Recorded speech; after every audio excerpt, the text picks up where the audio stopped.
এখানে আছি যে হয়তো বা বাড়ি নাও যাইতে পারি, নাও পৌঁছতে পারি, তাতে আমাদের জীবনের শেষ সময় হইতে পারে, তাই না? তো আমরা যা কিছু করতে পাই কাজের ক্ষেত্রে আমাদের অনেক ভুল ভ্রান্তি হয়ে থাকে না? দেখা যায় একদম সিনিয়রকে কথার মাধ্যমে হোক বা যে কোনো ভাষার মধ্যেই হোক বলার মাধ্যমে আক্রমণ করে, যে এটা খারাপ লাগে। আমি একটা কথা বললে দেখা যায় একটা অপারেটর বা হেল্পারকে খারাপ লাগতে পারে, এটা স্বাভাবিক, অস্বাভাবিক কিছু না, তাই না? তো আমরা যদি একে অপরকে ক্ষমা করি, তা আল্লাহ আমাদেরকে ক্ষমা করবে, ঠিক আছে?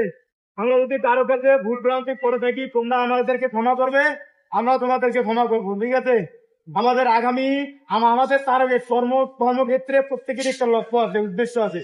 আজকে আমরা এখানে আছি, কালকে এখানে নাও থাকতে পারবো, ঠিক আছে? মানুষ ট্রান্সফার হয় একটা অফিস থেকে আরেকটা অফিসে চলে যায়, পদোন্নতি নেয় বিভিন্ন, দেখা যায় এখানে স্যালারি কম, অন্য জায়গায় স্যালারি বেশি হবে, এভাবেই যাবে। আজকে মনে করি ঈদের মধ্যে আজকে আমি আসি, আমি ঈদের পরে আর নাও দেখতে পাচ্ছি, এটা তুমি আসো, তুমি নাও থাকতে পারো, তোমরা আসো, তোমরা নাও থাকতে পারো, এটা প্রত্যেকের একটা গন্তব্য আছে, ঠিক আছে? তো আমরা আশা করি সবাই বাড়িতে যাবো, সুস্থ সুন্দরভাবে যাবো। আর একটা বিষয় হচ্ছে, গাড়িতে এখন অনেক তথ্য আছে, ঠিক আছে? দেখা যাচ্ছে তোমার বলবে ভাই একটা মোবাইল নাম্বার দিছি, এই মোবাইল নাম্বারটা নাও, বাড়িতে আমার কথা বলা লাগবে, আমার ফোনে চার্জ নাই বা ব্যালেন্স নাই, আমি কথা বলবো, আমার মোবাইলটা নাও।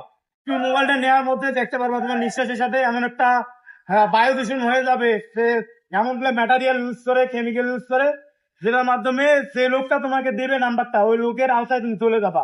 সে যা বলবে তাই বলবা, দেখা যাচ্ছে তোমার পকেটে মানি ব্যাগে যা থাকবে সব দিয়ে দিতে সুন্দর করবে, কেউ বুঝতে পারছে না।